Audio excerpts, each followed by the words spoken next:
Gracias, Señor, por la minoridad que nace de la contemplación de la encarnación del Hijo de Dios y la resume con la imagen del hacerse pequeño como una semilla.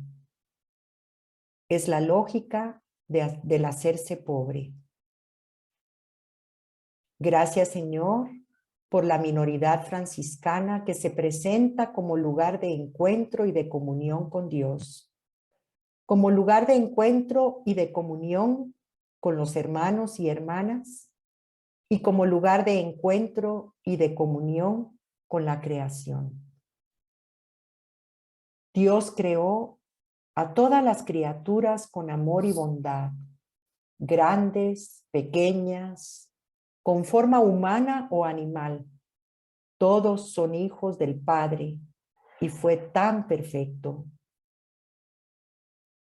De nada sirve caminar a cualquier parte para evangelizar, al menos que nuestro camino sea nuestro evangelio. Gracias en esta tarde por reunirnos, Señor, y permitirnos conocer más profundamente tu mensaje. Oh alto y glorioso Dios, ilumina las tinieblas de mi corazón.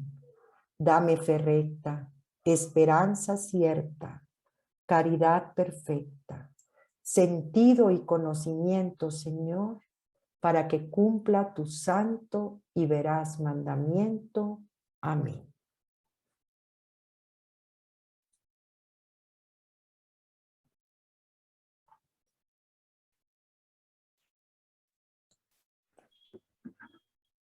Quedamos reunidos entonces y escuchamos la siguiente oración con Fray Marcos.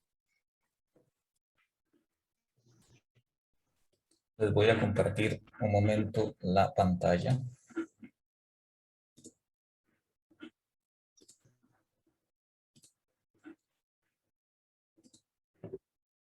Bueno, todavía en este ambiente de oración inicial que nos dirigieron allá desde el Centro Franciscano de Guatemala, yo quería completarla con un texto muy importante.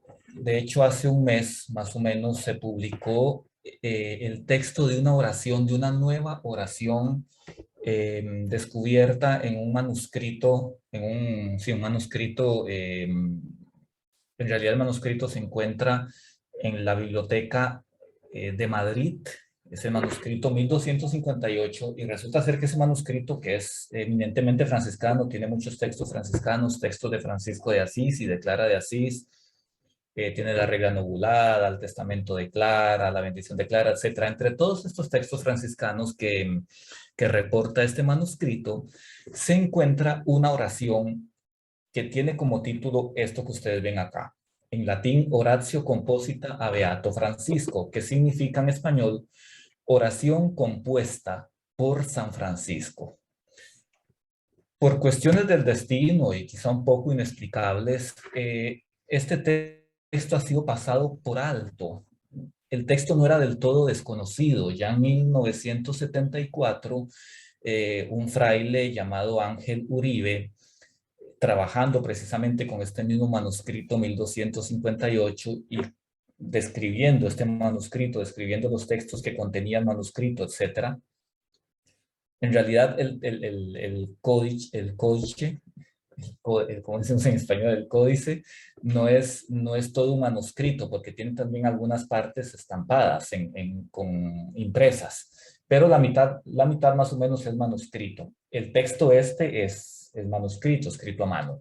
Pues resulta ser que, bueno, entonces este fraile, cuando hace la descripción de los textos que contienen este manuscrito, este códice, reporta esta oración, pero nada más la reporta con el incipit y con el explicit, que así se acostumbraba a hacer. Es decir, solo con las dos primeras líneas iniciales y las últimas dos líneas del texto, porque obviamente no es que se ponían a escribir otra vez todo el texto para decir cuál texto se contenía en el manuscrito, sino que como son tantos textos, contenidos en un manuscrito, entonces reportaban, se encuentra un texto que empieza así y termina así, otro que empieza así y termina así. Pues bueno, entre toda esa lista de textos que Ángel Uribe detalla, detalla este también, pero en realidad nadie le dio mucha importancia al texto.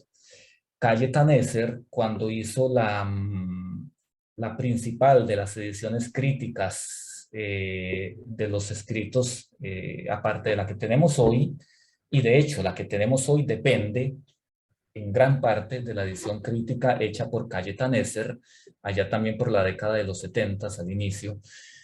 Calle Tanesser no toma en cuenta esta oración en el elenco de las obras auténticas de San Francisco.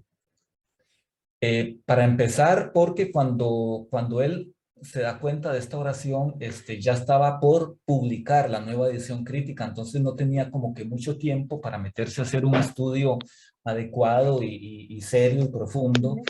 Y segundo, porque él, por algunas cuestiones internas del texto, él se inclinó por considerarlo no auténtico, es decir, no de San Francisco de Asís. El mes pasado, después de un largo estudio hecho sobre este texto, el capuchino Alexander Orowski, que es un fraile capuchino de Alemania, pero que vive en Roma, trabaja en el Instituto Histórico de los Capuchinos, un instituto que se dedica precisamente a la investigación franciscana.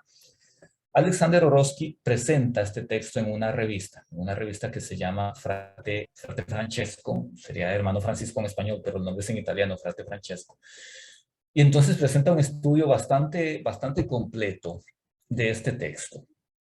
De este texto que, a opinión de él, opinión que yo comparto, es un texto auténtico de Francisco. Él da diversas, distintas soluciones para considerarlo auténtico. Para empezar, el léxico. El léxico que este texto usa es el mismo léxico que Francisco usa. O sea, uno lee, yo cuando leí este texto, yo me dije a mí mismo, este es Francisco, este es Francisco. Otra cosa también es la asonanza, es decir, la concordancia con otros textos auténticos de Francisco. Es decir, coincide, por ejemplo, coincide con el Cántico de las Criaturas, coincide con una gran parte del capítulo 23 de la regla novulada de la que hablaremos hoy. Coincide también con algunas partes de la carta a todos los fieles, etc. De hecho, Alexander Orowski al final concluye diciendo, hasta que no se compruebe lo contrario, este texto puede considerarse auténticamente de San Francisco. Obviamente, pues aquí esto que es un encuentro oficial, yo no puedo decir que el texto es de San Francisco, pero mi opinión personal es que este texto cumple todos los requisitos para ser considerado como un nuevo texto de Francisco de Asís que no conocíamos. Insisto, sobre todo por el léxico que se usa, por la semejanza con otros textos antiguos, con otros textos auténticos de Francisco de Asís, etc. Faltan todavía muchos estudios por hacer porque apenas se está, digamos que apenas se está dando a conocer este texto, apenas está saliendo a la luz, entonces faltará mucho todavía por investigar, por analizar, etcétera. Ya algunos estarán trabajando en este texto, etcétera. Así que tenemos que esperar todavía un poquito más para tener opiniones más refinadas y todavía más detalladas, pero hasta el momento, digamos que el texto ha tenido muy buena aceptación. De hecho, como decía un famoso paleógrafo italiano que se llama Attilio Bartoli Langeli, una de las autoridades en textos de Francisco de Asís, sobre todo en los autógrafos de Francisco, él decía, este texto es franciscano, se respira a Francisco de Asís aquí leyéndolo. Entonces, pues yo también me inclino por considerarlo probablemente auténtico. Digo probablemente auténtico porque yo no tengo por el momento las bases científicas para decir si es de Francisco de Asís. Entonces yo quise extraerles, la oración es bastante larga, de hecho que si lo consideramos texto auténtico de Francisco, creo que sería la oración más extensa que tenemos de Francisco de Asís. Si excluimos el oficio de la pasión, que el oficio de la pasión sin duda pues sería la oración más extensa porque son 15 salmos que Francisco compone, pero una oración individual, así entendida individualmente, No, en esa mi sería la más, teléfono. la más amplia. Yo nada más les voy aquí a presentar una parte. Mañana, si Dios quiere, les presento otra parte y tal vez iniciamos con eso mañana. Por el momento les presento esta partecita de este nuevo texto de Francisco de Asís, bueno, que probablemente es de Francisco de Asís. Oh ángeles, arcángeles, tronos y dominaciones, principados y potestades, potencias del cielo, querubines y serafines, patriarcas y profetas, santos doctores de la ley, apóstoles todos, mártires de Cristo, santos confesores, vírgenes del Señor, anacoretas y hombres religiosos, santos todos y toda criatura. Canten todos dulcemente con alegría y exultación las alabanzas divinas al Señor, Creador Todopoderoso. Y vengan ahora todos, exulten en el Señor, griten de alegría a Dios nuestra salvación. Acerquémonos a su rostro con la proclamación y gritémosle de alegría a Él en los salmos con gran regocijo. Porque Dios es un gran Señor y un gran Rey sobre todos los dioses. Es un Rey admirable y digno de alabanza y bendito, además magnífico y muy exaltado, y también altamente excelso en la eternidad por los siglos de los siglos. El que permanece para siempre, un solo Dios, verdadero, glorioso y potentísimo. Amén. Esta es, digamos, como una tercera parte del texto. La traducción es mía porque el texto está en latín, no es una traducción oficial en español. Pero, insisto, es un texto, es una, digamos, una publicación muy, muy importante, porque otra vez se vuelve a despertar el interés por los escritos de Francisco de Asís, que ya considerábamos cerrado el canon de los escritos de Francisco. Pues bueno, un texto como esto nos recuerda que no podemos dar por cerrado el canon el canon de los escritos de Francisco de Asís. Creo que esto pues es interesante y despierta y está despertando mucha emoción, mucho interés en los estudiosos y en los amantes del franciscanismo. Vamos a esperar entonces para ver cómo avanzan los estudios sobre este texto, pero tiene muy buena recepción y muy buenas posibilidades de que pase la prueba como texto auténtico de Francisco de Asís. Entonces, quería hablarles sobre eso. Bueno, para los que no me conocen, yo creo que la mayoría me conocen, sí. Yo soy Marcos Quesada, soy fraile conventual. Soy de Costa Rica, pero vivo en Italia porque estudio franciscanismo. Estoy ahora realizando la investigación doctoral. Yo vivo en Roma, pero actualmente me encuentro en un convento nuestro como a 3 horas de Roma. Vine a prestar servicio durante 2 meses, julio y agosto, si Dios quiere. Es un convento que está muy cerca de la playa, entonces hace un calor terrible, por eso no tengo el hábito puesto. Lo intenté, pero vi que no soportaba 2 horas con el hábito aquí en esta habitación que funciona como un sauna, porque está demasiado caliente. Así que discúlpenme por no tener el hábito puesto. Y para mí es un gran gusto compartir con ustedes estos temas y sobre todo saber que en América Latina sigue habiendo este interés, sigue habiendo esta hambre, esta sed por la formación franciscana. Creo que eso es un signo de esperanza y vale la pena explotarlo. Entonces, con mucho gusto comparto con ustedes estas pocas líneas. Yo también aprendo mucho compartiendo con la gente, aprendo más que de los libros, de la gente. Entonces, agradezco también al Centro Franciscano por la iniciativa y por la invitación. Como ustedes ven, el título ya lo sabían porque en la esquelita que se les mandó lo decía. Vamos a hablar de la minoridad. El tema franciscano por antonomasia es la minoridad y lo vamos a enfocar en un texto que podemos llamarlo también el texto por antonomasia a nivel franciscano, que es la regla novulada. ¿Por qué? Bueno, por un montón de razones. Primero, porque no podemos abarcar un tema en todos los escritos de Francisco de Asís, porque necesitaríamos 15 días aquí para hablar y nada más tenemos dos días. Entonces, yo decidí enfocarlo en un solo texto, que es el de la regla novulada, por 2 razones. En primer lugar, porque es, digamos que el texto más amplio, más extenso que tenemos de Francisco.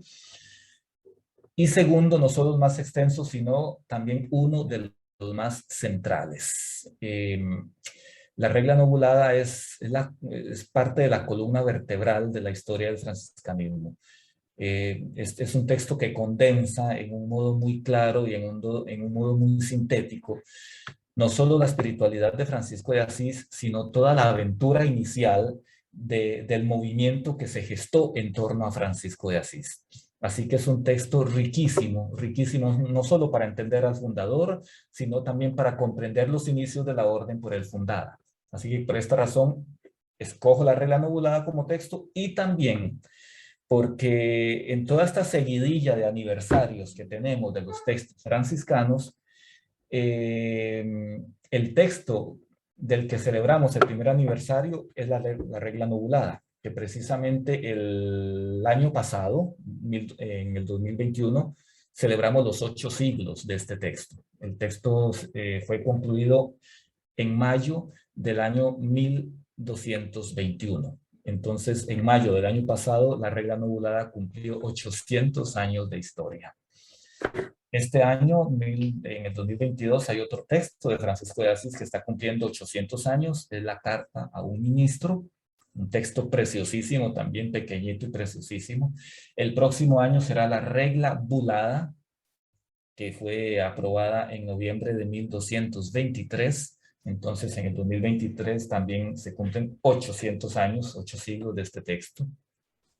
En el 2024 celebraremos el aniversario de un texto bellísimo, de un poema franciscano escrito por Francisco, el Cántico de las Criaturas, en el 2024. También celebraremos en el 2024 la estigmatización, los 800 años de la estigmatización de Francisco, para llegar así al 2026. En el 2026 celebraremos los 800 años del testamento y también los 800 años del tránsito, es decir, de la muerte de Francisco de Asís. Y en el 2028, pues los 800 años de la canonización de Francisco de Asís. De hecho, anteayer, el 16 de julio, cuando fue anteayer, celebramos un aniversario más de la canonización de Francisco. No sé cuántos años, pero al menos en el 2028 sé que celebraremos los 800 años de la canonización. Así que toda esta seguidilla de 800 años, 800 años, 800 años, se abrió precisamente con la regla nobulada el año pasado. Entonces ya para dejar por cerrado el aniversario de la regla nobulada, hablamos hoy de ella y ya después probablemente el próximo año, si Dios nos da vida, podremos conversar sobre la regla bulada que estará celebrando sus 800 años. La minoridad según la regla nobulada.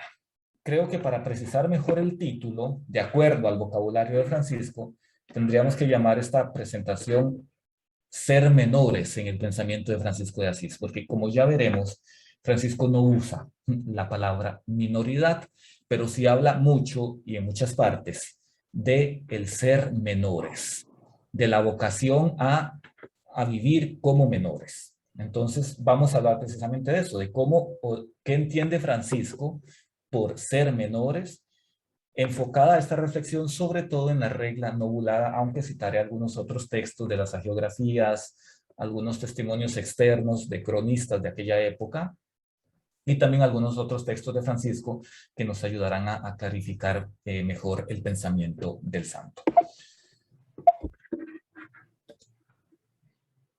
Voy a hacer una premisa porque la premisa es precisamente el pensamiento jurídico de Francisco. El texto que vamos a tratar es un texto jurídico, es una regla, es un texto canónico, es un texto, bueno, todos los que son religiosos o religiosas sabrán qué significa una regla. Es un texto que tiene la intención, tiene como objetivo regular, normativizar la vida interna de la fraternidad. Es decir, es un texto jurídico, con un peso jurídico. No es lo mismo escribir una oración, escribir una carta, escribir un canto, como el cántico del hermano Sol, que escribir un texto jurídico que debía ser aprobado por la Iglesia, que tenía que usar un lenguaje ya establecido, que tenía que enmarcarse dentro de ciertas coordenadas bien precisas, estipuladas por la Iglesia, etc. Entonces eran textos, digamos que muy estrechos en el sentido de que tenían que responder a un molde ya establecido. Entonces creo que es necesario hablar un poquito del pensamiento jurídico de Francisco para más o menos entender la regla nobulada. La lectura de la regla novulada, de la regla de 1221, pone de relieve que el pensamiento jurídico de Francisco estaba inspirado y fundamentado en el Evangelio como única norma de vida. De acuerdo con la intuición inicial del pobrecillo, la norma inviolable para el que pedía ser hermano menor era solo una: no tener otra norma, no tener otra ley, no tener otra regla que el Evangelio de Jesús. Y de hecho, un elemento, un común denominador, que es muy bonito, también es muy significativo, un elemento, un común denominador en todas las obras escritas de Francisco de Asís, en todo su corpus escrito, es que cualquier texto que usted tome de Francisco de Asís, cualquier texto jurídico o epistolar o si pertenece al género de la oración o de las admoniciones, etcétera, cualquier texto de Francisco de Asís tiene siempre como tema central el Evangelio de Jesús. Francisco nunca habla de sí mismo, excepto poquísimas veces, como en el Testamento, el texto, los textos de Francisco, cualquiera sea, tienen siempre como personaje central a Jesús. Francisco desaparece en sus textos porque habla siempre del Evangelio. Por eso a veces nos quedamos con ganas de saber más de Francisco, de que nos contara algo más de él, no sé, a qué hora se levantaba, qué le gustaba comer, cuáles eran sus pasatiempos, cuáles eran sus amigos. No, a él no le interesa hablar de sí mismo y de hecho no habla de sí mismo. Su intención es siempre hablar del Evangelio. Y por eso, bueno, no es el punto aquí, de aclarar esto, es que me están escribiendo mensajes de gente que se quiere conectar. Yo no sé cómo está funcionando lo de la recepción de las personas. Bueno, Es a sí, través del WhatsApp del centro, ahí tenemos ya el número de la persona y ya se le puede enviar el link. ok, Mucho gusto. ok. Yo creo que ya escucho aquí. De todos modos, continuamos. Les decía, ya perdí un poco la idea, eso de que el Evangelio es siempre el tema central de los escritos de Francisco de Asís. Y de hecho, bueno, no estamos hablando aquí de una introducción a los escritos de Francisco de Asís, que eso sería otro tema aparte, pero es interesante el hecho de que, por ejemplo, en textos como la regla novulada, las citaciones del Evangelio forman parte de la estructura misma del texto. Es decir, no es que Francisco cita o toma aquella parte del Evangelio porque le sirve para fundamentar lo que él está diciendo. No, es que el texto mismo del Evangelio forma la estructura de lo que Francisco quiere decir. Y por eso, tantas veces, sobre todo en sus cartas, Francisco le da casi que un valor sagrado a las cartas que él escribe, no porque las está escribiendo él, sino porque lo que él está escribiendo no es otra cosa que palabras del Evangelio. Entonces, por ejemplo, él cuando escribe la carta a los custodios les dice: por favor, hagan copias de estas cartas y repártanlas. Y a todos aquellos que hagan copias de esta carta y la repartan, el Señor los bendecirá. O sea, no porque me están haciendo fama a mí, Francisco, sino porque lo que yo escribo en esas cartas no es palabra mía, es palabra de Dios. Todo esto para decir que si el Evangelio es la médula del pensamiento de Francisco, lo es también del pensamiento jurídico de Francisco. Y de hecho, seguramente una condicionante importante que hizo que la regla del 1221 no fuera aceptada como regla oficial de la orden, era el hecho de que eran casi solo textos evangélicos. Y la curia romana pedía otro tipo de estructura para los textos jurídicos, mientras que la regla novulada estaba prácticamente formada con citas evangélicas. Se necesitaba un poco más de carne canónica que el texto del 1221 no tenía. Esta lógica de pensamiento, es decir, poner el evangelio al centro, no anulaba en absoluto la posibilidad y la necesidad de la estructura canónica y jurídica, pero sí la condicionaba y la reubicaba.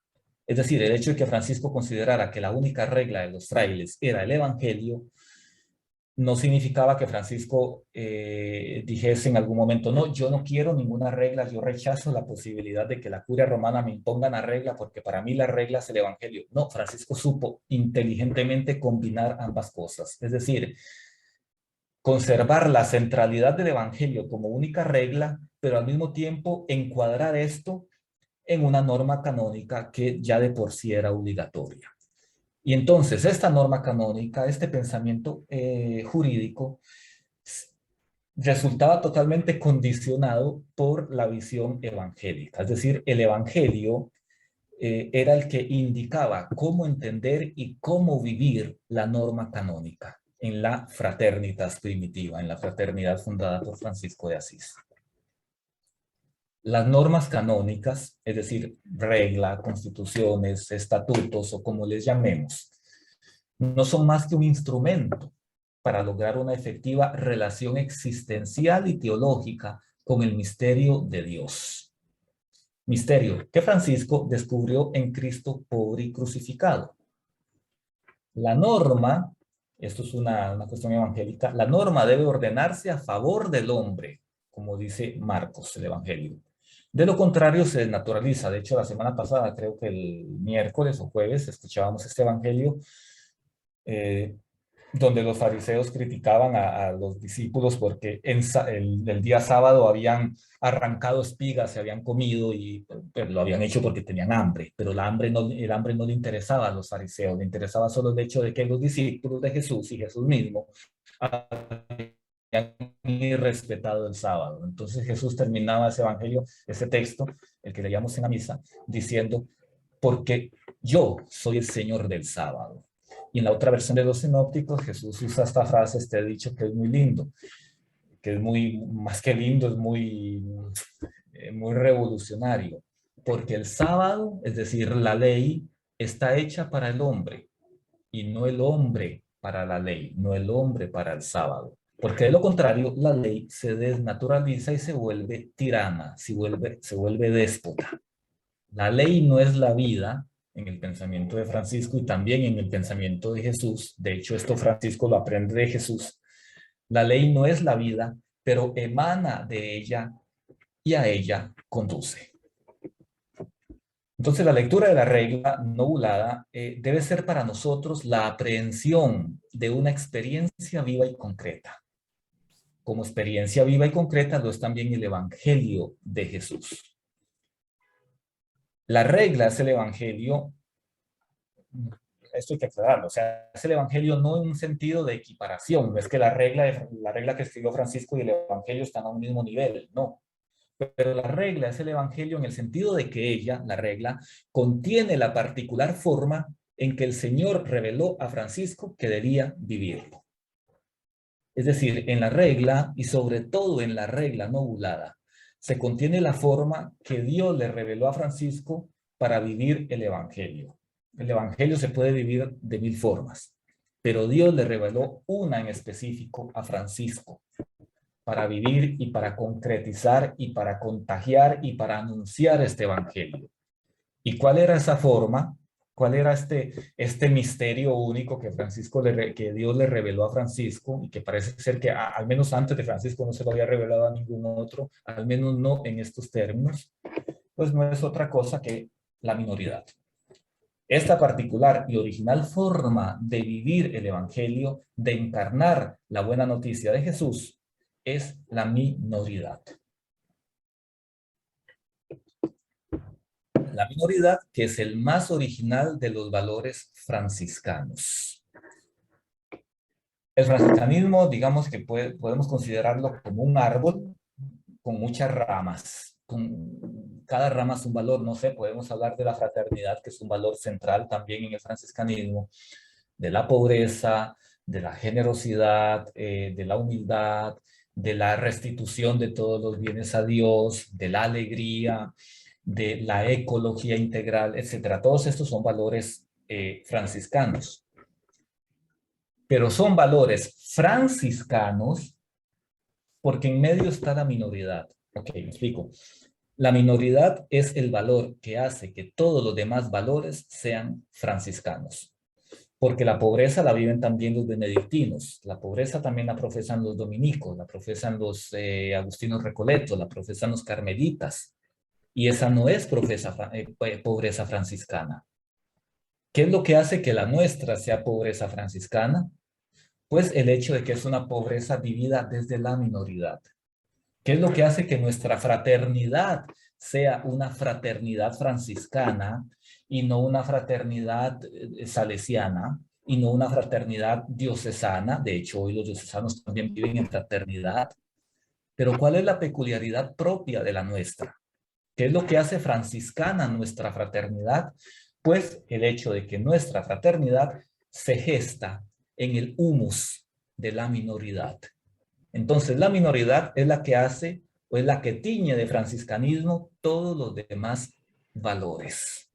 Y por eso es un valor central y podemos decir que es precisamente esta la originalidad que el Altísimo le reveló a Francisco, como él lo dice en el Testamento. El Altísimo me reveló que yo debía vivir según la forma del Santo Evangelio. ¿Pero cuál forma? Pues es esta, la minoridad.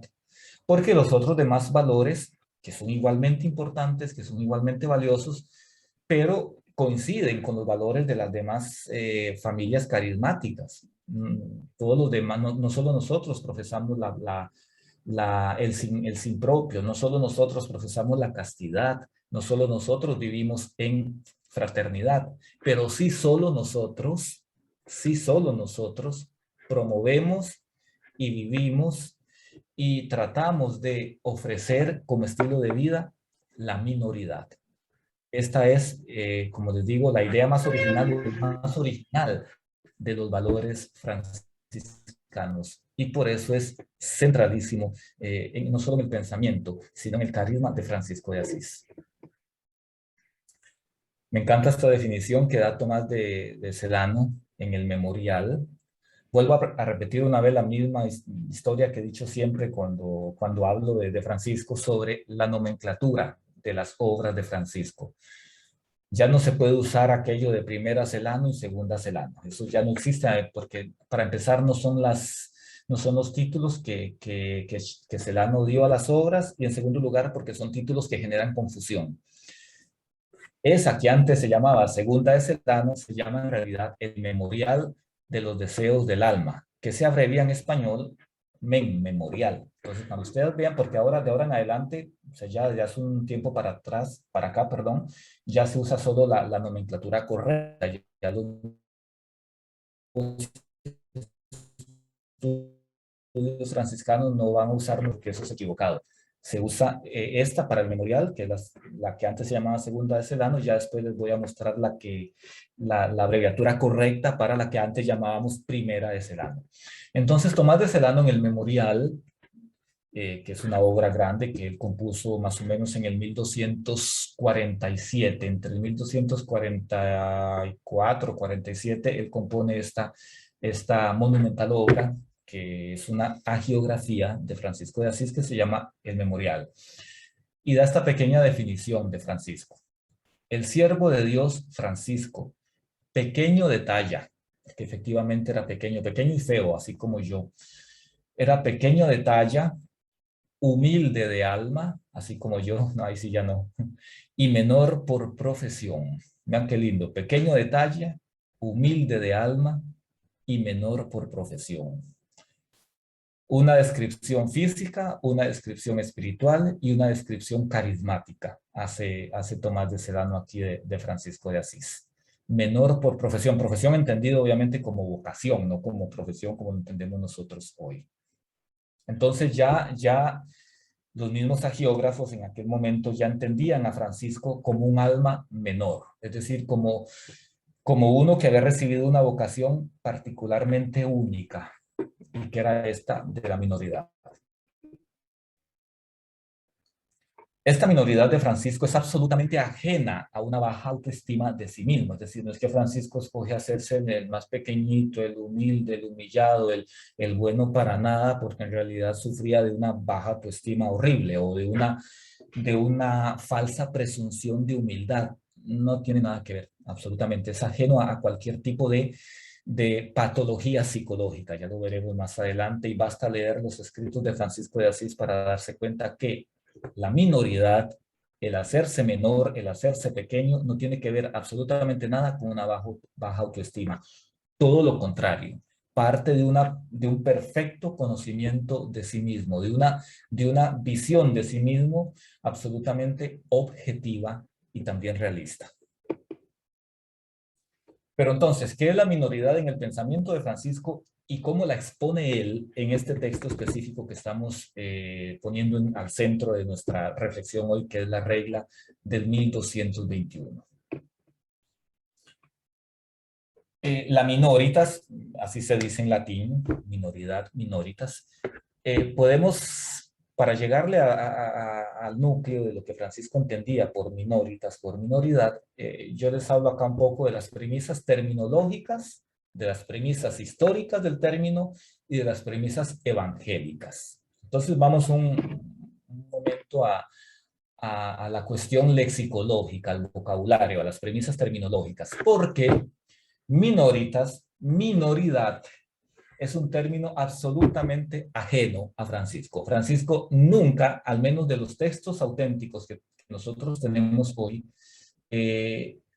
Francisco nunca usó la palabra minoritas. En ninguno de sus textos Francisco usa minoridad. No habla de la minoridad, se lo decía al inicio. Habla de el ser menores. Habla de esta vocación de colocarse como súbditos a los pies de los demás. De la vocación al ser menores, insisto, pero de la minoridad no. Sobre todo porque Francisco, y esto era una cuestión muy común en el medioevo, Francisco no incorpora en su léxico términos abstractos y minoritas, como fraternitas, como corporeitas, todos esos que terminan en eitas, son términos abstractos, y Francisco prácticamente no los usa. Ellos eran más de un lenguaje práctico y concreto. Entonces, por eso no hablaba de la minoridad, hablaba del ser menores. ¿Quién es el primero que acuña el término minoritas? Al menos de los registros escritos que nosotros tenemos hoy, la primera vez que se usa el término minoritas es en un sermón de San Buenaventura, grandísimo santo que también celebramos la fiesta el viernes, de San Buenaventura de Bañorello, considerado el segundo fundador de la orden porque es un hombre con una inteligencia excepcional, con una santidad excepcional también, y que logró más o menos calmar las aguas revueltas de la orden en aquel momento. Pues bueno, Buenaventura escribe una serie de sermones para San Francisco, para la fiesta de San Francisco, y en el sermón quinto, dedicado a San Francisco, él inserta el término minoritas. Es la primera vez, al menos de lo que tenemos registro, es la primera vez que se utiliza esta palabra, minoritas. Pero en el lenguaje de Francisco no existe y por lo tanto tampoco lo encontraremos en la regla nobulada. El término minoritas, el término minoridad. En cuanto a las premisas históricas, es una cuestión importante porque siempre que se habla de la minoridad y sobre todo del ser menores, de la orden de los menores, y cuando se trata de explicar en qué se inspiró Francisco para llamar menores a sus frailes, siempre se recurre a la cuestión histórica de Asís, del Asís del siglo XIII, del Asís de Francisco, es decir, de aquella ciudad en la que Francisco nació, que se llamaba Asís, y de la constitución interna de esta ciudad. Porque resulta ser que, precisamente cuando Francisco era joven, pero ya desde antes, Asís estaba dividida en dos grandes bandos. El bando de los mayores, que eran los señores feudales, y el bando de los menores, que era el resto del pueblo que prestaba servicio de vasallaje a los señores feudales. Para la época de Francisco, y ya desde antes habían venido despertándose asperezas y roces entre ambos grupos, entre los mayores y entre los menores. Asperezas que reventaron en el 1198 en una gran guerra, una gran lucha entre los mayores y los menores, que la vencieron los menores, y de hecho los menores logran expulsar en el 1198 a los mayores, los logran expulsar de Asís. Una de las familias que tuvo que huir porque pertenecía a los mayores era la familia de Clara, los Sofreducci, una familia de la nobleza asisiana, una familia de mucho poder político y de mucho poder económico. Pertenecía al bando de los mayores y entonces obviamente tuvieron que huir también. Ellos, todos los menores, se refugiaron en Perusa. La familia de Francisco no, porque no pertenecía a los mayores, no era una familia de la nobleza. La familia de Francisco eran adinerados, pero no eran de la nobleza, no eran mayores. Entonces, en 1198, los menores expulsan a los mayores de Asís. En el 1203, es decir, 5 años después, hacen un pacto de paz, los menores vuelven, pero parece ser que se vuelven otra vez a desencadenar conflictos, hasta que en 1210 ya se firma la paz definitiva entre los mayores y los menores. Muchos historiadores todavía hasta el día de hoy, gente que tal vez no conoce muy bien el franciscanismo, yo no soy un gran conocedor, pero al menos esto lo tengo claro, tratan de fundamentar la opción de Francisco de llamar menores a los frailes en este asunto sociológico. Es decir, Francisco, como también él pertenecía al grupo de los menores de Asís, y como los menores eran los pobrecitos oprimidos por los mayores, entonces él quiere llamar también, tal vez como por un espíritu de solidaridad, a sus frailes los quiere llamar menores.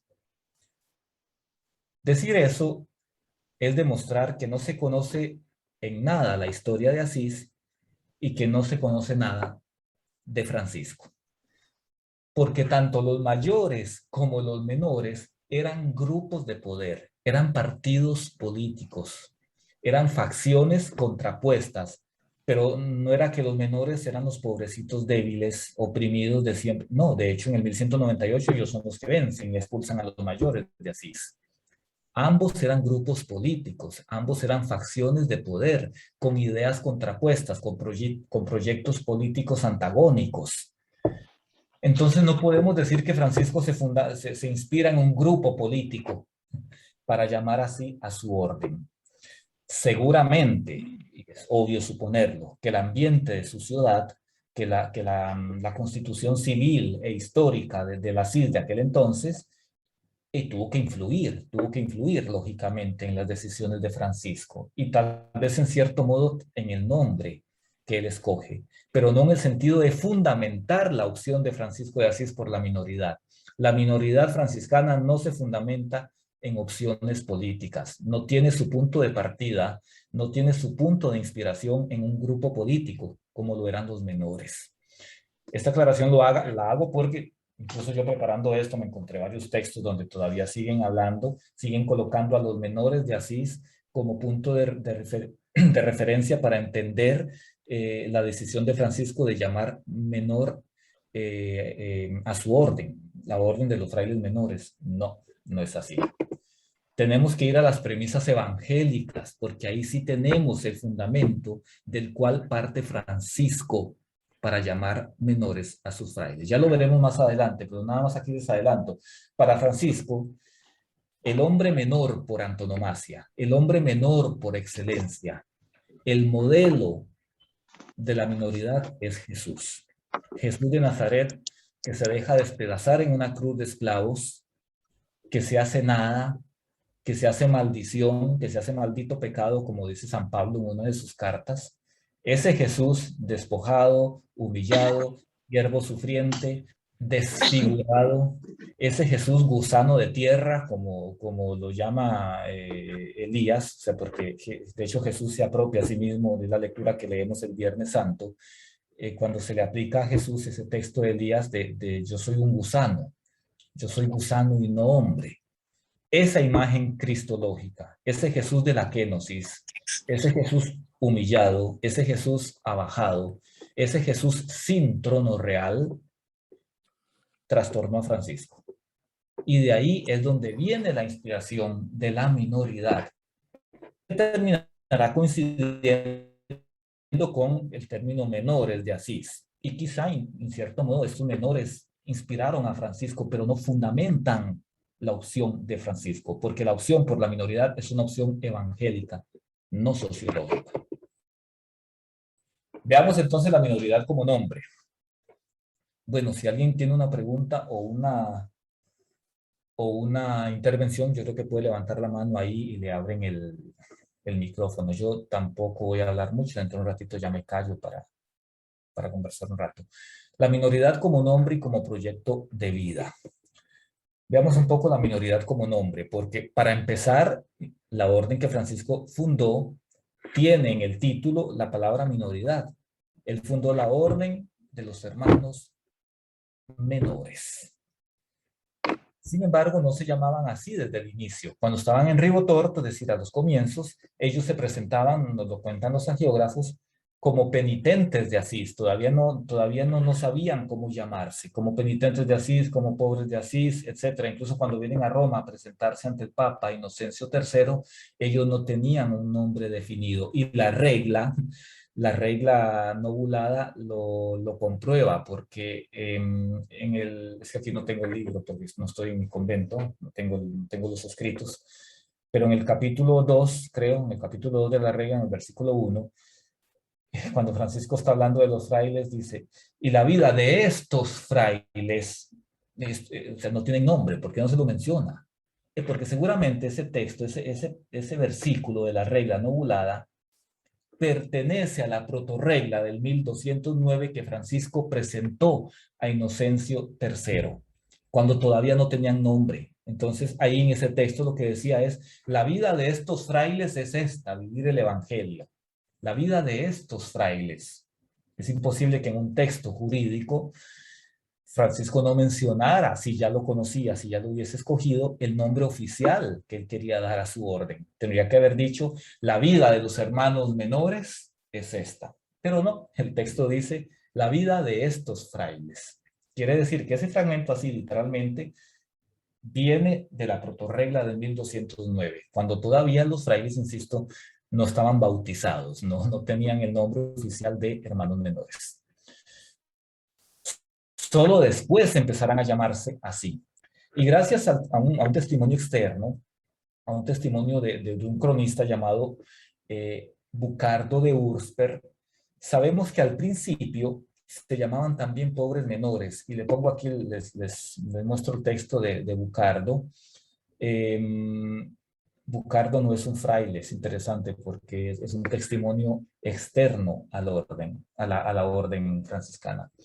Y él escribe, estos, es decir, los frailes, más tarde, viendo que no raramente la cobertura de un nombre demasiado humilde puede engendrar vanagloria y que, escudándose en el nombre de pobres, muchos lo llevan fraudulentamente, convirtiéndolo luego en motivo de orgullo, prefirieron llamarse hermanos menores en lugar de pobres menores y se sometieron en todo a la sede apostólica.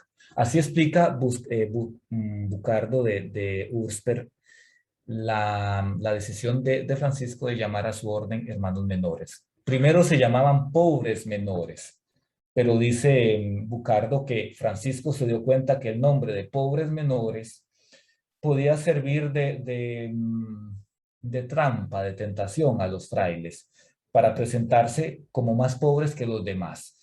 En la época de San Francisco había un gran movimiento, un gran despertar evangélico que se llamaba pauperismo evangélico y que tenía que ver con esta opción de vivir una pobreza radical porque se creía que siendo radicalmente pobres pues se acercaban más digamos, al modo apostólico de seguir a Jesús. Los apóstoles fueron completamente pobres, Jesús también fue completamente pobre, entonces para seguir a Jesús, para ser su discípulo, se debía vivir radicalmente en pobreza. Ese movimiento se llamaba pauperismo evangélico y agrupaba una gran cantidad de pequeños grupúsculos, de pequeñas sectas, digamos, que que querían vivir el evangelio y en realidad competían entre sí para ver quiénes vivían de un modo más radical la pobreza. Incluso llegaban a cuestiones extremas. Tenemos, no sé, los cátaros que también pertenecen a estos grupos de pobreza extrema y que no comían ni carnes, ningún tipo de carne, ningún tipo de lácteos, que andaban siempre descalzos como los frailes. Que no tenían casa como los frailes también. O sea, de hecho los frailes coinciden en muchas cosas con estos grupos de pobres evangélicos. Pero nos dice Bucardo que Francisco astutamente se dio cuenta que los frailes probablemente podían dentro de poco empezar a competir también para ver quién era más pobre, si nuestro grupo o aquel grupo de allá o quién en realidad vivía más radicalmente la pobreza. Entonces, para taliar eso, para cortar eso, perdón, Francisco cambia el nombre, dice Bucardo, y los llama pobres menores. Todavía no hermanos menores, pobres menores. Perdón, les cambia el nombre de pobres menores por hermanos menores. Tenemos otro testimonio externo de un obispo que se llamó Jacobo de Vitri, y que es un testimonio muy importante. Es una carta que él escribe en octubre de 1216. Y en esa carta, entre un montón de cosas que él cuenta, él dice, por aquellas tierras es Italia, porque él viene de Francia, por aquellas tierras hallé, al menos, un consuelo, pues pude ver que muchos seglares ricos de ambos sexos huían del siglo, abandonándolo todo por Cristo. Les llamaban hermanos menores y hermanas menores. Les cuento una historia rapidísima de Jacobo de Vitri, un poco divertida para nosotros hoy, tal vez trágica para él. Jacobo de Vitri era un sacerdote que vivía en París. El Papa Inocencio III lo manda a llamar que se venga para Italia para consagrarlo obispo, porque había decidido hacerlo obispo. Inocencio III muere el 16 de julio de 1216. 16 o 17, 16 de julio de 1216 muere Inocencio III. Jacobo de Vitri se viene de París a Italia para ser ordenado obispo por Inocencio III, con tan mala suerte de que llega un día después de la muerte de Inocencio. Cuando Jacobo de Vitri llega a Roma y se va al Vaticano, bueno, se va a buscar al Vaticano, no existía, se va a buscar a Inocencio III, pues le dan la noticia de que no, el Papa murió ayer. Murió ayer y no está en Roma, el Papa murió en Perusa. En aquel momento, en el medioevo, el Papa no tenía la sede apostólica fija como hoy, que la tiene en el Vaticano. Comúnmente estaba en Roma, en el Laterano, un lugar que se llama Laterano, pero también la movían en diferentes lugares. Se iba para un lugar que se llama Viterbo, también para Perusa. Bueno, cuando el Papa muere, estaba en Perusa. La sede papal estaba en Perusa. Inocencio muere allá. Bueno, llega Jacobo de Vitri, se da cuenta que el Papa que tenía que consagrarlo obispo, pues se murió. Entonces se va para Perusa, digamos, para participar de los funerales del Papa. Y cuando llega a Perusa y entra en la iglesia donde se está velando el cuerpo del Papa, se encuentra con una terrible escena. Dice Jacobo de Vitri que él entra a la iglesia, que para empezar estaba vacía, no tenía nadie, era el Papa muerto. Y estaba la iglesia vacía, y no solo vacía, sino que el cuerpo del Papa estaba desnudo y tirado por tierra. Entonces, eso, digo, obviamente impactó de manera negativa a Jacobo de Vitri. De hecho, él dice, ahí me di cuenta de cuánto son vanas las pompas y las glorias del mundo. Porque el señor del mundo, así se le llamaba al Papa en el medioevo, el señor del mundo estaba tirado desnudo por tierra. Bueno, lo que había sucedido es que habían entrado los ladrones a robarse los vestidos preciosos del Papa, que los enterraban con sus ajuares, y dejaron el cuerpo desnudo tirado por tierra.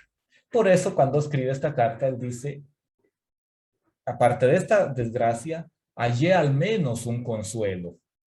Pues pude ver que muchos seglares ricos de ambos sexos subían del siglo, abandonándolo todo por Cristo, se les llamaban hermanos menores y hermanas menores. De esta información de Jacobo de Vitri, podemos deducir que el nombre fratres minores como se dice en latín y como se leía en aquel momento. El nombre de hermanos menores era ya conocido en 1216, porque la carta que escribe Jacobo de Vitry, un hombre extraño a la orden, porque no era fraile, la escribe en 1216 en octubre. Y ya en octubre de 1216, Jacobo de Vitry sabía que esos hombres y estas mujeres que lo dejaban todo para seguir a Cristo, se llamaban hermanos menores y hermanas menores. Entonces ya tenían el nombre establecido en esa época. ¿Qué nos dice Tomás de Celano? Y quizás digamos, el texto más importante para entender cómo hace Francisco para inspirarse o de a dónde toma Francisco precisamente este nombre de hermanos menores. Tomás de Celano, en la primera vida que escribió de Francisco, que no se llama Primera de Celano, se llama en latín Vita Beati Francisci, que en español sería la vida del Beato Francisco, y que se abrevia VBF. En esta vida que Tomás escribe por orden del Papa Gregorio IX, que para canonizar a Francisco, el día que canoniza a Francisco, Gregorio le pide a Tomás de escribir la biografía oficial de Francisco de Asís. Siempre cuando se canoniza, todavía hoy, cuando se canoniza a un santo o una santa, se requiere hoy le llamamos biografía del santo, que es una cosa totalmente distinta a una hagiografía, pero en realidad tienen la misma intención, contarnos la vida del santo.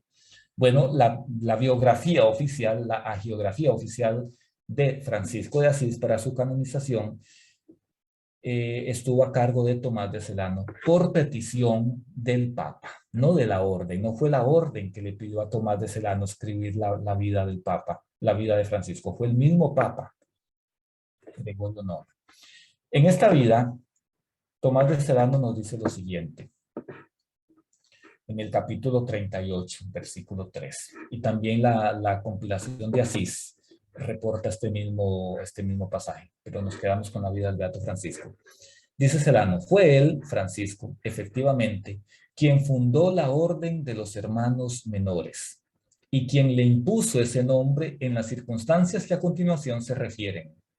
Se decía en la regla, y sean menores. Al escuchar esas palabras, en aquel preciso momento exclamó Francisco, quiero que esta fraternidad se llame Orden de Hermanos Menores. Y parece ser que este sí es digamos, el contexto real, histórico, que inspiró a Francisco. Francisco estaba leyendo la regla. ¿Cuál regla? Y cuando leía la regla, en la parte donde decía, y sean menores, ahí Francisco se le iluminó el bombillo y dijo, es este el nombre que quiero para mi fraternidad. Así tenemos que llamarnos, Orden de Hermanos Menores. Pero ¿de cuál regla se trata? ¿De la regla para los eremitorios, de la regla de 1221, de la que estamos hablando, o de la regla bulada? Se trata de la regla no bulada. Puede ser la regla no bulada, versículo 7, 2, o capítulo 7, versículo 2, o también el capítulo 6, pero más probablemente el capítulo 7 de la regla no bulada, donde se dice, sean menores y súbditos de todos. Francisco, leyendo el mismo texto de él, leyendo la misma regla no bulada, se inspira y entonces ahí decide cómo se van a llamar de manera definitiva y oficial y hasta el día de hoy sus hermanos. Es que Francisco recibe como revelación divina. Porque cuando Francisco en el testamento dice que el Señor me reveló, no tenemos que entender esa revelación en un sentido místico, o sea, porque tal vez algunos se imaginará que bajo un rayo del cielo así, no sé, el arcángel Gabriel vino y le reveló algo a Francisco. No, es una revelación más bien muy natural, muy ordinaria. Francisco, paso a paso, va descubriendo qué es lo que el Señor le reveló, que concretamente lo podemos definir en vivir el Evangelio. Pero podríamos decir, ok, pero es que vivir el Evangelio es la tarea de todo cristiano. Entonces, en ese sentido, la revelación que Dios le hace a Francisco no tendría nada de nuevo, nada de original. Lo nuevo y lo original de esta revelación es que ese vivir el Evangelio, como ya les decía, Dios se lo enseña a Francisco o se lo pide a Francisco de un modo específico, que es la minoridad. Es decir, un modo concreto de encarnar el evangelio, que va más allá, que supera el ideal del pauperismo evangélico del que ya les hablaba. De toda esta gente que por vivir la pobreza evangélica iban y quemaban las casas de los obispos porque vivían como príncipes y entonces más bien se convertían en gente violenta a nombre de una mal entendida pobreza evangélica. Lo de Francisco va por otro lado completamente, y ya lo veremos hoy o mañana, que no es una minoridad o no es una pobreza que me da un arma para atacar a los demás. Porque nosotros somos muy astutos los creyentes, o sea, a veces hacemos de Dios un arma de defensa contra los otros. Y de hecho, muchas veces Dios nos sirve como un arma de defensa para destruir las vidas de los demás, sobre todo para entrar en las conciencias ajenas. Eso es muy feo. Francisco, eso lo cortó desde el inicio. La minoridad va por otro lado. Entonces, bueno, vamos teniendo en cuenta estos puntos, sobre todo el hecho, lo que les conté de la ciudad de Asís, de los dos bandos, de las dos clases sociales empoderadas, los mayores por un lado, los menores por otro. Resulta ser que, bueno, yo les decía, Francisco no se inspira, obviamente, en los mayores, pero tampoco se inspira en los menores. Sin embargo, en Asís había una tercera clase social que sí fue determinante en la conversión de Francisco de Asís. Una tercera clase social que sí ocupará un lugar central en la experiencia cristiana, en la experiencia de Dios de Francisco Bernardone. Y es de esto de lo que les voy a hablar. Y esto nos ayuda a entender entonces la minoridad, porque se nos fue para allá. Espérense para regresar a donde estábamos. Nos va a entender la minoridad como estilo de vida. Digamos. Eco.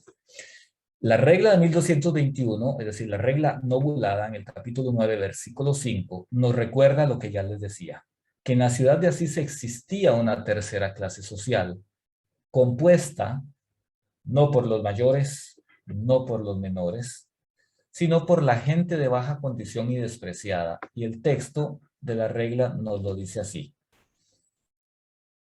Regla novulada 9.5. Todos los frailes deben gozarse cuando conviven con personas viles y despreciables, con pobres y débiles, enfermos y leprosos, y los mendigos junto al camino.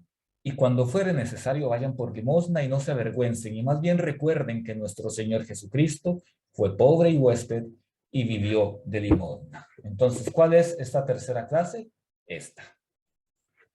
Las personas viles y despreciables, los pobres, los débiles, los enfermos y los leprosos, los mendigos junto al camino, la gente que no contaba.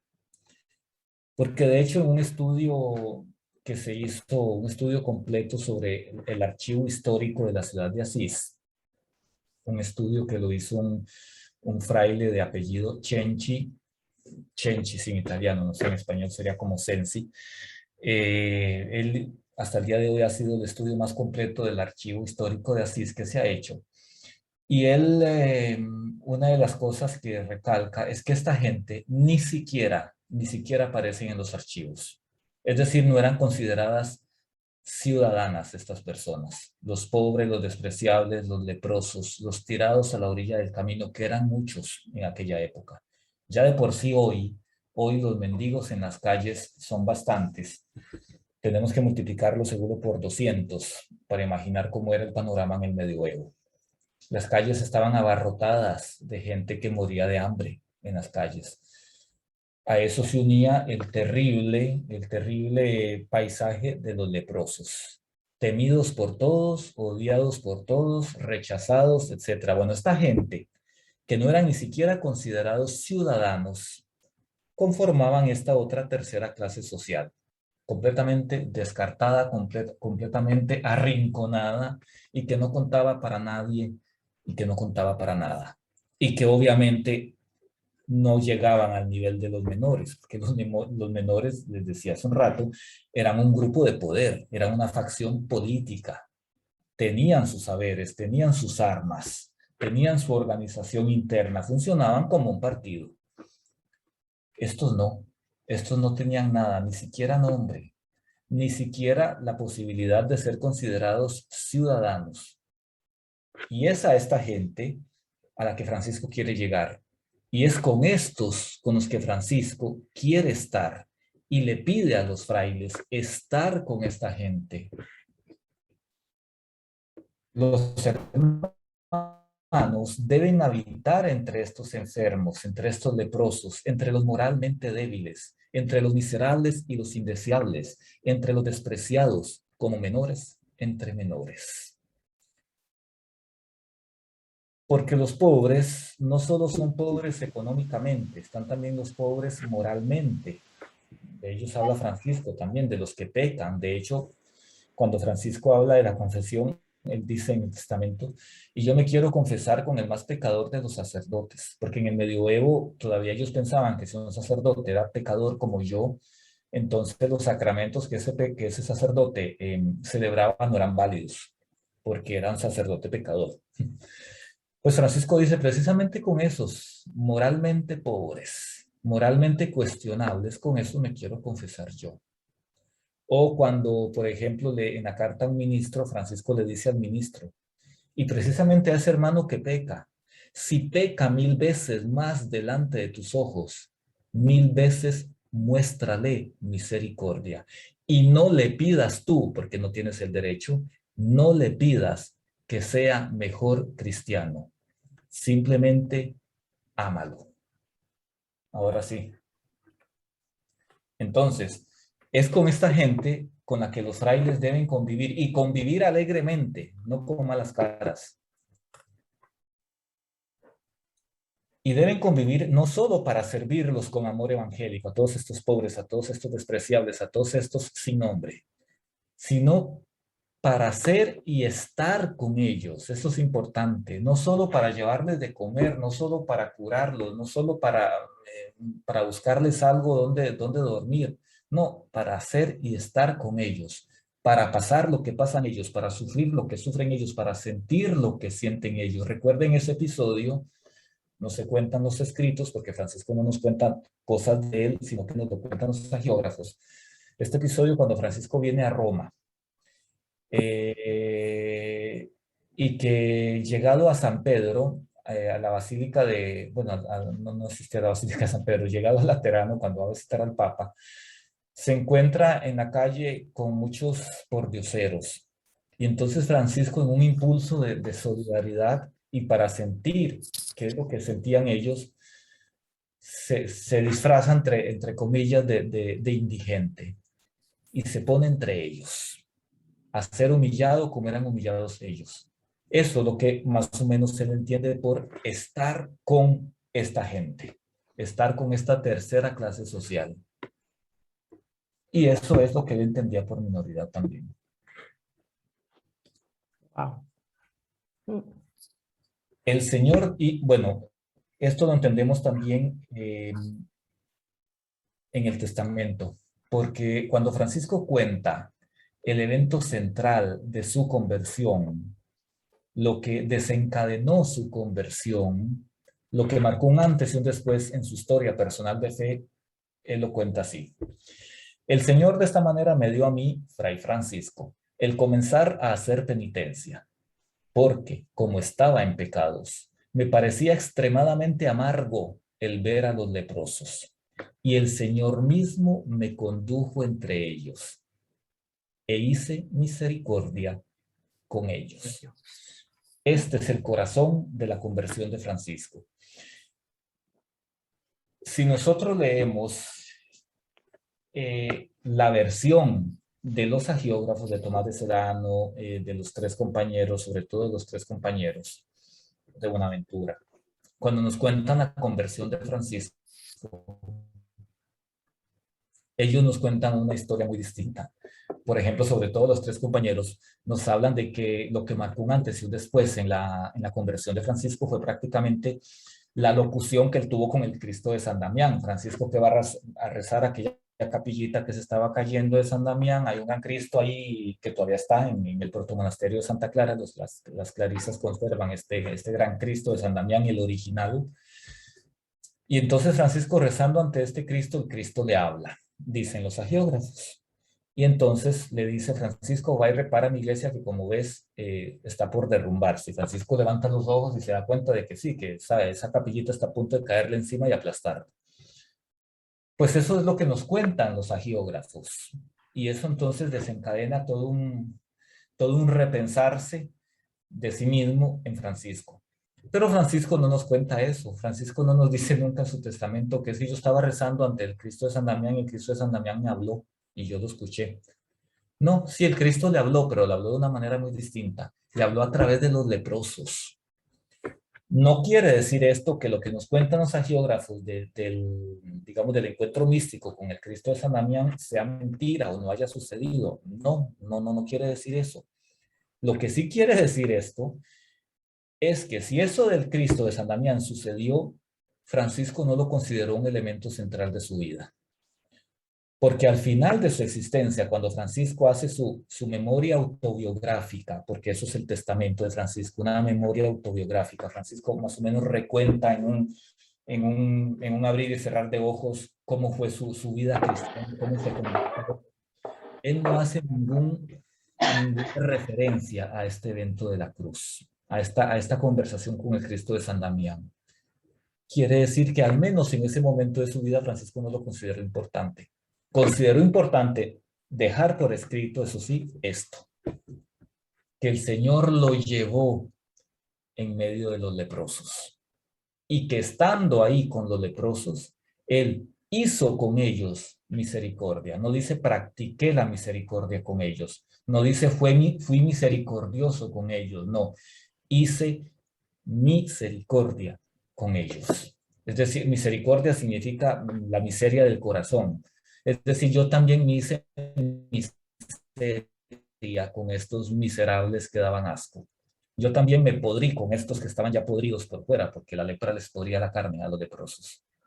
Y eso me marcó, porque entonces se me revolvió el mundo, se me volvió al revés.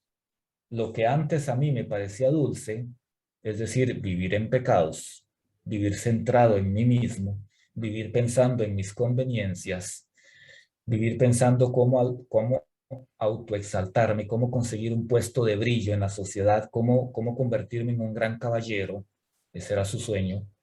Eso que era dulce me empezó a saber amargo. Y por el contrario, lo que antes me era amarguísimo, ver leprosos, se me convirtió en dulzura, atención, en dulzura de alma y de cuerpo. No es solo una cuestión espiritual, es también su cuerpo que empieza a cambiar. De hecho, nos lo dirá también Tomás de Celano en la vida del Beato Francisco o en el memorial, no recuerdo cuál de las dos, pero Tomás de Celano lo dice. El cambio interior, los cambios interiores que él tenía casi de manera inmediata se manifestaban también en su cuerpo. Y Francisco aquí lo dice. Esos leprosos que a mí antes me causaban vómito, que me daban asco, que me daban amargura, se me convirtieron en dulzura en el alma y en el cuerpo. Entonces, por ahí más o menos vamos ya entendiendo qué entiende Francisco por minoridad y qué es lo que él pide a sus frailes. De hecho, al inicio, el noviciado de los frailes consistía en irse a vivir con los leprosos. Tenían que hacer un tiempo con los leprosos, tenían que pasar un tiempo con ellos.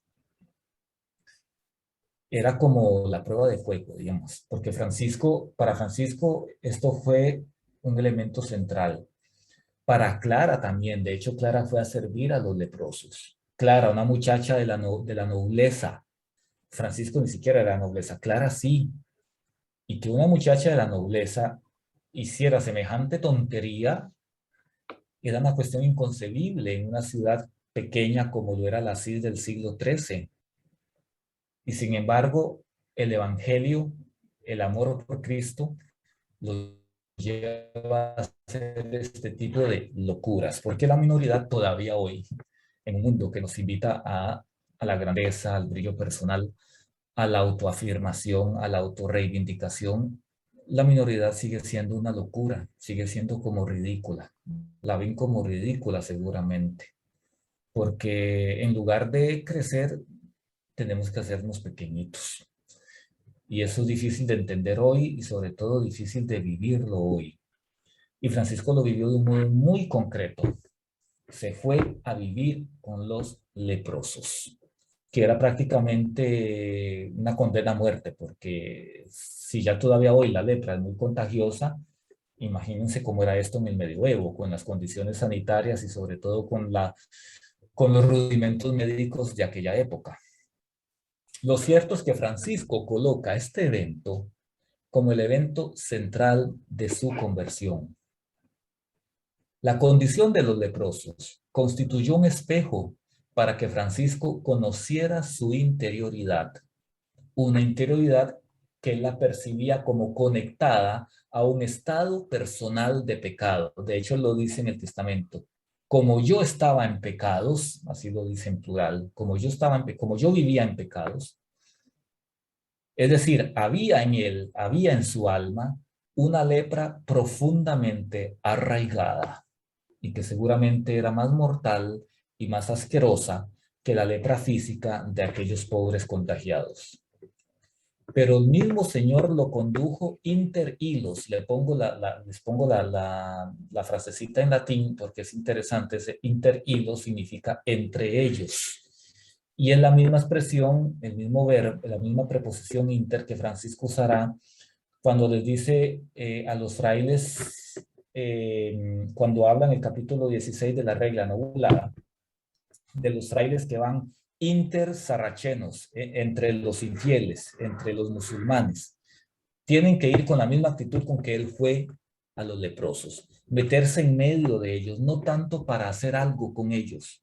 En el caso de los que van a los infieles, en el caso de los que van a los sarracenos, a los musulmanes, tienen que ir entre ellos no tanto para convertirlos, sino para estar con ellos, para entablar puentes comunicativos. Tienen que ir con una intención comunicativa.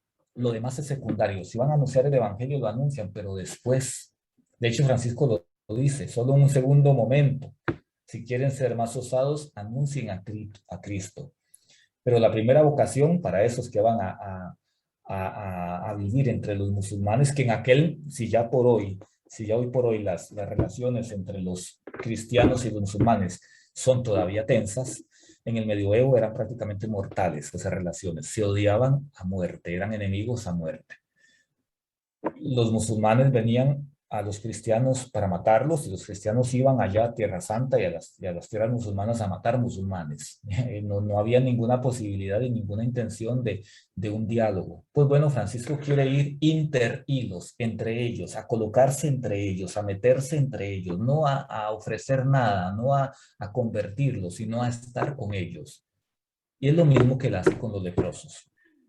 Más bien, lo mismo que hizo con los leprosos es lo que querrá hacer después con los sarracenos, con los infieles. Y es lo que Francisco hace cuando en el 1219 se va a Damieta a visitar al sultán de Egipto. Con un objetivo, con una meta absolutamente pacífica. Francisco no va a predicar al sultán, no va a convertirlo. Va porque quiere estar con él, va porque quiere darle la mano y seguramente darle un abrazo fraterno. Pues bueno, el Señor lo condujo inter hilos. Esos hilos pueden ser los leprosos, esos hilos pueden ser los sarracenos. Dios mismo lo tomó de la mano y lo guió. Es interesante. Entonces es esto lo que Francisco entiende por revelación del Altísimo. El Señor me reveló cómo debía vivir yo el Evangelio. ¿Cómo debía vivirlo? Pues inter hilos. Siendo menor entre los menores. Siendo mínimo entre los mínimos.